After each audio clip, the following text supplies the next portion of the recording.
Welcome to the Liberace Museum show here in Las Vegas, Nevada, the entertainment capital of the world. Today, we're going to be talking about the history of Liberace and, of course, the museums.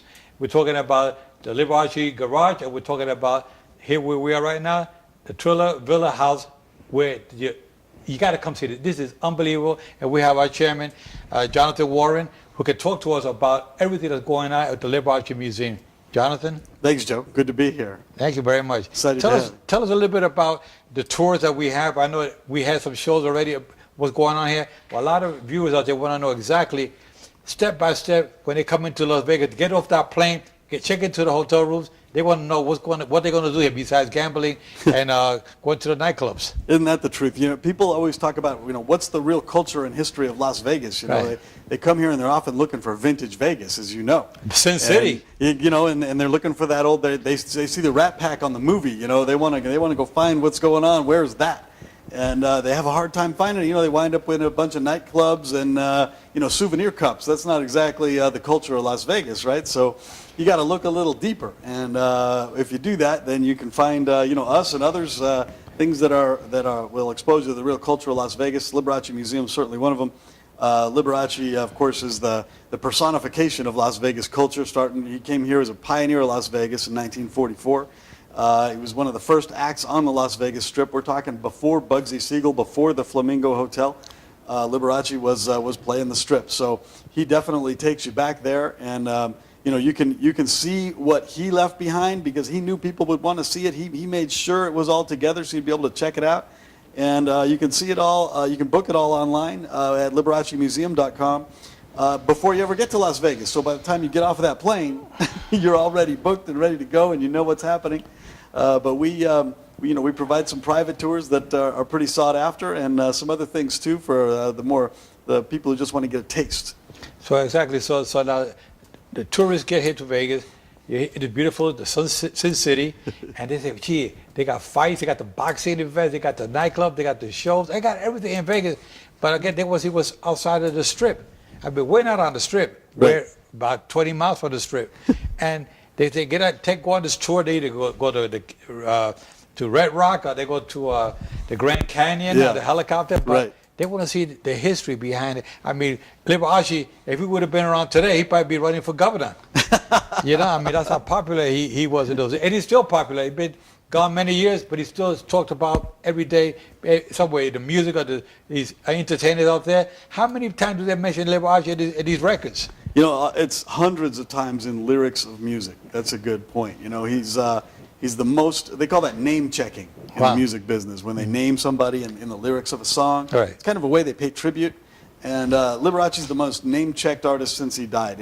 Thousands of times he's name-checked in hundreds of different songs, thousands of different recordings, just all sorts of genres. He's in the music of everybody from Tim McGraw to Billy Joel to Kid Rock to Lady Gaga and Nicki Minaj. I mean, all across it. It's just amazing.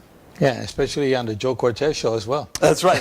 Joe Cortez, Joe Cortez says Liberace. But now we're talking about the museum that we're here today at the Trilla Villa, but we also have the Liberace Garage. Right. And there's also something else to do with sports. Can you tell us a little bit what's coming down in the very near future? Yeah, in fact, so, Liberace it was all about entertainment. He was an entertainer, and he's really the godfather of modern show business. Mm-hmm. And as you know, show business also involves the fight game, and so he was no stranger to the fight game. He was a very good friend of Muhammad Ali, and he also at one point was the official timekeeper of the World Wrestling Federation's WrestleMania. Wow! And he performed there. Actually, was in that cast with Muhammad Ali and Hulk Hogan and Hulk Hogan and Cyndi Lauper and Mr. T.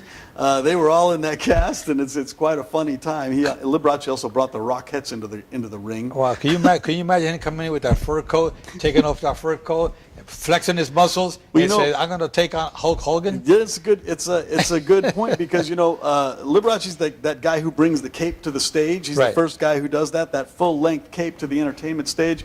Many people follow him after that, but there's two guys who do it early on, and that's Liberace and James Brown. And those two bring the cape into the music scene in a big way, in the entertainment scene in a big way. People always think about them when they think about the cape. But the first one was actually where Liberace got it was Gorgeous George, the wrestler. Wow. That's actually his inspiration on the Cape. So it goes back to the ring again.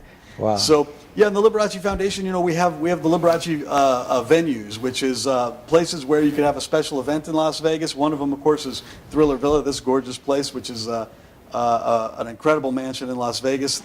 Another is Liberace Garage, which is where we maintain Liberace's cars, the cars he had on stage, these outrageous cars covered with mirror crystals and covered with mirror tiles and also Swarovski crystals, and they're just really spectacular, famous pieces that were on stage with him. And you can have an event there among those artifacts, and it's quite a spectacular spot. You say have an event there. How many people? What's the capacity in those facilities? It's no problem to have a few hundred people there, but you can go all the way down to small events too. It works really well for small events too. It's not priced in such a way that it would prevent you from having your 30 or so executives meet up there. It's great for that too, or a family reunion even. We don't prevent that sort of thing by the pricing. We make it so it works. We want people to experience it. Yeah, as long as they don't sit in the car, have meetings inside the car. Exactly, right. We protect the cars, but you get up close and personal with the artifacts. You do get a really good look. And the other venues that we have, one of them we call Fight Club Vegas, and that's actually a private fight club. It's got inside it a full boxing ring and a full MFA cage, octagon ring. And it's inside a building that's about 3,500 square feet, where a lot of fighters over the years have come and practiced in a very quiet way, off the beaten path and out of the public eye. And it's a place where we can have people have private events. Of course, what we do like to do in that kind of a situation is have somebody who's a real boxing personality come into the scene. That'll be great to have the boxing ring there available. I myself will be in there, of course. I got to be there talking to them. I like to talk. I'm not a speaker, but I like to talk. But I can get out in that ring and talk to the fans that come up there. Have a big fan base in boxing. Of course, when they come to Las Vegas, the boxing capital of the world, don't want to miss this facility. That's right. It'd be called the House of Champions, the Home of Champions, where people will come in, they'll be able to participate, hit the speed bag, hit the heavy bag, and get a couple of lessons while they're part of this tour. It'd be nice, huh? Yeah, absolutely. And it's such a part of the Vegas culture. I grew up in Vegas. I've been here 50 years, and the fight was always part of the scene. It was part of the news, part of the entertainment, what everybody was talking about. And I always saw those things, and and you part of that scene that whole time. So now it's like when we have this venue and somebody has an event there, they can really take advantage of that. And maybe they have an event that is in conjunction with a big fight in town. And I tell people all the time, nobody better to commentate on that than to have Joe Cortez. So. And I would love to be in that ring and just talk to them about my history with some of the fighters. Of course, we'll have videotapes of some of the great fights that I've refereed. Right. With like Sugar Ray Leonard, Roberto Duran, George Foreman, Mike Tyson, Julio Cesar Chavez, just to name a few, Manny Pacquiao, Floyd Mayweather. I mean, there's so many fighters that I've been in the ring with refereeing. It's been a great. Sometimes I got to pinch myself. I mean, I've been in the ring with these guys. Sometimes we're talking about boxing like this. I feel like I want to make a comeback. I want to get back. I still get that burning desire inside of me to want to come back sometime. But that's what it does to you when you talk about boxing. These real fight fans come here to Vegas. They want to get a little taste of what's going on behind the scenes. Come into this local gym, part of the tour that we'll have here in Vegas. Great tour, and also a great opportunity on, a lot of these corporate events are team building exercises and that sort of thing. And what's better than to come in, you got a ring, you got a, the International Boxing Hall of Fame referee, and a lot of the time they're training these guys in how to negotiate and how to argue effectively even, and all that sort of thing. And nothing better than have Joe Cortez come in and lay down the rules. Yeah, you got to come in. We signed a contract. We may get you in the ring. Hey, we're going to go into a brief commercial. We'll be right back. Coming soon, La Mansión Luxurious Assisted Living Residence is nestled on the northwest part of Las Vegas. La Mansión provides luxurious accommodations coupled with optimal care. Residents needing assisted care can rest easily knowing exceptional care is our standard. La Mansión strives to help residents forget they're living in an assisted living residence and works to create an atmosphere reminiscent of a home, better yet vacation. La Mansión is a family-owned and operated assisted living residence dedicated to providing seniors assistance with activities of daily living, such as dressing, bathing, management of medication, while providing high quality of life to all our residents. Our residence consist of 12 luxurious suites and will offer the latest amenities, privacy, and comfort for each of our residents. You can reach us at lamansionlv.com or you can call 702-630-4810 for further information. Welcome once again to the Liberace Museum Show. Again, we're with the chairman of the museum, Jonathan Warren, who's one of the top individuals when it comes to talking about Liberace. There's nobody on this planet that knows more about Liberace. He knows more about Liberace than he does about himself. So anyway, I mean, Liberace now, the people come into Vegas, they get into the hotel, they check in, they do what they got to do. What do you recommend that they schedule when they see the Liberace Museum.com? They go on, they check in, they can purchase their tickets. How does that work? Right. So it's really simple. You know, first of all, it's set up so it not only will work on a laptop or a computer, it'll also work on your phone. So don't hesitate to log on to LiberaceMuseum.com on your phone. It's set up for that, so it'll be easy to read. But it also it allows you to book immediately. It asks you all the appropriate questions. It sets up everything from the transportation to your lunch. This isn't something where you got to figure out where the place is and you got to figure out how to get there and go stand in line at some tour company or something like that, which is often the case in Las Vegas. Right. Instead, once you log in and you sign up to come on the tour, it takes care of everything. We send a car to pick you up. We take care of everything. You're brought right into the property. It's very small. Tours never more than about a dozen people, and always includes lunch and the transportation back. You don't have to deal with a bus. It's a private car situation, and very nice, very easy to do. It has a lot to do with our ratings on TripAdvisor. You know, we're in the top 10 in TripAdvisor because of that. It's a very VIP experience. It's a good half-day tour, including the lunch and the transportation. And you're talking about coming into Las Vegas and coming to the entertainment capital of the world. Again, we talked about Liberace being one of the first entertainers before Bugsy Siegel and all. He was like #1 guy. Now, coming to the Triller Villa here in Las Vegas, I mean, this house itself has a lot of history. Can you tell our viewers about the history of this home? It does. So this place was built by an eccentric Las Vegas theater developer who was well known to old-time Las Vegans. He built movie theaters, and he was an acoustics expert, a sound engineer. So the place is full of these features of how the sound works that's just incredible. And it's one of the things we demonstrate as people go through it. It gives you a little bit of that Winchester Mansion feeling if people have seen that in California. In fact, the people who run that have come here to see this place. And then, after the original builder passed away, the house was purchased by the current owner, the Honorary Consul of El Salvador. He soon after that leased it to Michael Jackson, actually, in 2006. And it was the last residence of Michael Jackson until about 2009 when he left on his tour and passed away in L.A. Good. Now, they're coming into Vegas. They come to the Triller Villa. Now, you talked about the Liberace garage and the boxing facility that they're going to have open as well. Can you book all three tours on the same ticket? Yeah, you can book all the tours at LiberaceMuseum.com. Anything that we have to offer is there. It also gives you the calendars. It gives you what's available when, all of that. We just recommend that you book in advance. Some of these are they're very exclusive. We don't do a lot of people. We don't have big crowds.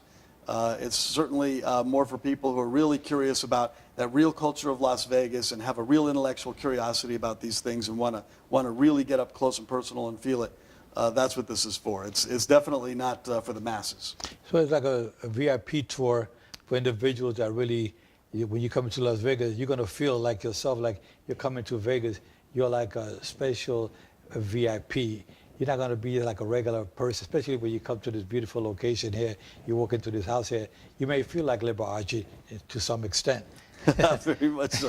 That's the idea. We like to try and, under-promise and over-deliver. So, Right. No, of course, and the tour that you gave a lot of information to the tourists in reference to what's here. Now, you have hundreds of different artifacts of Liberace. Can you tell our viewers out there exactly what is it that you have, what they're going to see? Thousands of artifacts. The Liberace Museum collection is one of the largest show business collections in the world, and it also spans more time than most of these collections do because his career in Las Vegas was 44 years long. So it's an astounding collection. It starts, our historic documents in the collection go back to 1919, when he's born, and continue on until this day. Wow. His influence stretches from then all the way till now. I mean, in the Grammys last month, we had Cardi B with an incredible pianist named Chloe Flower playing one of Liberace's pianos center stage.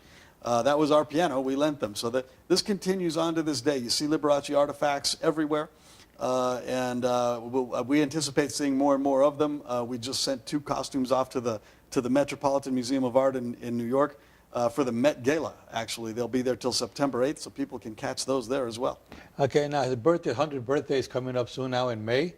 And you're going to have some events going on in Monte Carlo, and there's some other events going on around the country. Can you tell us a little bit about his birthday? He turns 100 on 16 May, so that's his 100th anniversary. And in Monte Carlo, which is a place he loved to play, Monte Carlo Fashion Week offered to rebrand itself in part Liberace 100. They offered us a room to throw his amazing birthday party in a very famous place atop the Café Paris, a room called Salon Bellevue, and we took him up on that. So we have an amazing party planned, including Chloe Flower, the amazing pianist who played the Grammys, stole the show at the Grammys, according to the press. Right. She's playing one of Liberace's pianos there in Monte Carlo, and we have a host committee that is a who's who of both Monte Carlo and Las Vegas, and with your name included on it. Yeah, absolutely. And then also... that's in Monte Carlo, but also we have things going on in and around the Las Vegas area. The Henderson Symphony Orchestra is finishing a whole series it calls Liberace, with a finale called Liberace. And to do that, they're bringing in Michael Shepard, who is a phenomenal Liberace scholar, a concert pianist, world-renowned, and he's coming in under the direction of the conductor Alexandra Arrietche. At the Henderson Symphony Orchestra. She'll be conducting the orchestra with him on the piano. He's also going to be playing that Liberace crystal piano that was on the Grammys. So that's on the 17th of May, the day after the birthday. And there are other events in the planning stages now we'll probably talk about next week. Well, so Liberace really brings a lot of, still a lot of entertainment to Las Vegas and around the world because of his fame and who he was. I mean, he was like really one of the original, one of the pioneers in entertainment, you would say. Yeah, definitely. If you will, yeah. Definitely, yeah. He creates the modern showmanship that we know of, that we think of when we think of showmanship. Right. The costuming and the technique of talking to the audience and the interaction and making people feel like they belong, like he's talking to them. Liberace created all that. That's his doing. Absolutely. And, I mean, he brought it into the world over 70 years ago. Yeah. I mean, when he came onto the scene, he says, "I'm here. I'm the man."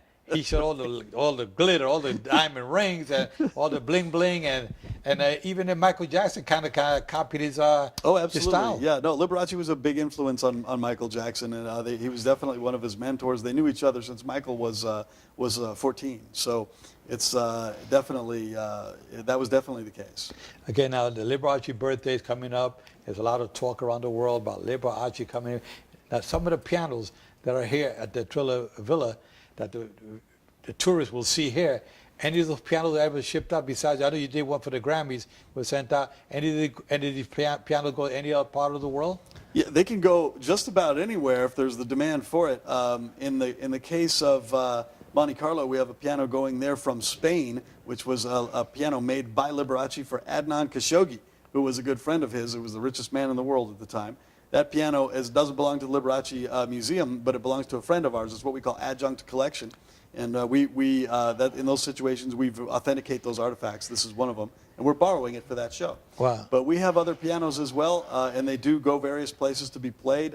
Chloe Flower plays our 9-foot Baldwin SD10 concert grand that's covered with glass mirror tiles in her studio every day on her Instagram page. And it's a great place for people to see how that sounds.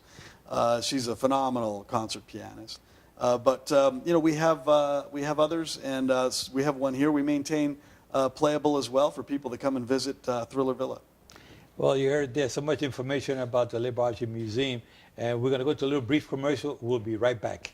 Coming soon, La Mansión Luxurious Assisted Living Residence is nestled on the northwest part of Las Vegas. La Mansión provides luxurious accommodations coupled with optimal care. Residents needing assisted care can rest easily knowing exceptional care is our standard. La Mansión strives to help residents forget they're living in an assisted living residence and works to create an atmosphere reminiscent of a home, better yet vacation. La Mansión is a family-owned and operated assisted living residence dedicated to providing seniors assistance with activities of daily living such as dressing, bathing, management of medication, while providing high quality of life to all our residents. Our residents consist of 12 luxurious suites and will offer the latest amenities, privacy, and comfort for each of our residents. You can reach us at lamansionlv.com or you can call 702-630-4810 for further information. Welcome once again to the Liberace Museum show here in Las Vegas, Nevada,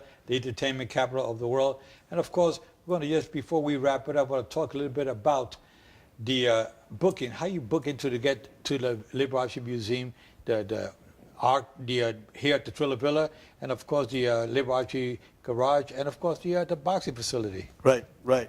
So all the booking is at liberacemuseum.com. Okay. And all you got to do is go there. You know, it's easy to do on your phone as well. It's set up that way. Very simple to go on and book. It handles everything for you. It gives you the calendar. It gives you all of the details as far as the timing, transportation. We provide the transportation. It's all included. Lunch is all included. It gives you all of that information. So very easy to do and very quick. And the photo opportunity? Would need a piano after the luncheon? Oh yeah, yeah. So you know the unique thing about this, the one reason we keep it so small, only a few people are going to be with you on this tour. It's not going to be follow the umbrella in a big crowd. Right. It's just a few people, and the reason is that you know we let you up close and personal with these artifacts. So you know we don't let anybody harm them or handle them in a way that where it wouldn't be conducive to you know museum science. Yes. But we do have artifacts that are interactive, including some of the pianos that we still allow to be played. So in the case where we have a pianist come through, we ask them to play. Wow. Routinely we have people, you know, in fantastic photos up close and personal with these costumes, the pianos, and all sorts of things. Yeah, you know, it's absolutely. So, and you know, you never know who you're going to meet here. The past few days alone, you know, we had some people who were you know, important in regard to the costume world in England, and we had a conductor here locally, and you never know who's going to come through. Sometimes Joe Cortez is here. Well, you know, Jonathan Warren is being the chairman of the Liberace Museum. It really he brings a lot to this tour because he himself gives the tour on most occasions, and they have other individuals involved. But if you're lucky, you're going to get Jonathan Warren, who's to me is the most important person when it comes to this tour because he knows Liberace from A to Z, everything about his life. But since he was 6 years old, talking about Liberace until when he passed away. And it was a sad moment when he passed back in 1987. His last show was where? His last show was Radio City Music Hall. Radio City Music Hall. Yeah, it was the show of his life. The show of his life. Absolutely. Flew onto stage from 4 stories up, came on stage in a Swarovski-covered Roadster, played the Swarovski-covered piano, put 9 other pianists in a circle with him, the greatest pianists in the world. They played Slaughter on 10th Avenue together. It was the show of his life. He died 3 months later. Wow. So that show it's a show I haven't seen myself. I'd like to see. I'm sure it's on YouTube, right? It's not. They did not allow it to be filmed. It is not allowed to be filmed. Okay, see? I'm sure somebody got a little clip of it somewhere. Well, we have some artifacts from it to show you, too. But that's the last show he played. His last performance, public performance, was on Oprah in 1986. 1986. Yeah, and he was gone shortly after that. Okay, now, when you came to Las Vegas and you were a young kid yourself, you were born where? Yeah, I've been in Las Vegas for 50 years. So okay, now it's my hometown. Okay, so Liberace came from originally? Milwaukee, Wisconsin. Wisconsin, and then he grew up here. He lived there. No, he moved here as an adult. 1944. Yeah, he's born in 1919. Okay. So he comes here in 1944, and then he still moves around quite a bit. He's on and off here and in Los Angeles, Hollywood. He's in New York and a little bit in Chicago. But he eventually makes his homes primarily here, Palm Springs, and in Hollywood. You see, this is why Jonathan Warren is so important to have on this tour because he'll be giving you information that nobody has. Yeah, I mean, you talk to people about Liberace, they couldn't even guess his background, where was his final home state, where he lived. Jonathan knows it all, and that's why I'm so happy that you're here on the show with us to talk about the history of Liberace. Liberace is definitely an icon in the entertainment field, and is someone that we all got to look up to as being a pioneer in talking about being somebody, a superstar. He was probably one of the best. Yeah, absolutely. Creates that whole modern science of show business. Right, right. Now, Liberace, before we wrap it up, what are the final words you want to tell our viewers out there about this tour? You know, this tour right now is very unique. It's not always going to be this way, Joe. It's not always going to be where we can limit it to a few people at a time, 12 people at a time. It's getting more and more popular. We're going to move into a different facility to be able to handle the bigger crowds. Right now, you can get really up close and personal with some of these artifacts. And also, you know, we take people on through the stories of some of these artifacts that are really unique situations that were never told before. Times when Liberace crosses paths with the mafia in Las Vegas and in New York and elsewhere. Times when things were stolen and retrieved by the FBI and returned to him, and those stories, which are incredible things. So Well, all those are part of the story here. Okay, my friends, you heard it all here from Jonathan Warren here at the Liberace Museum here in Las Vegas, Nevada, the entertainment capital of the world. We'll catch you next week. Take care. Adios.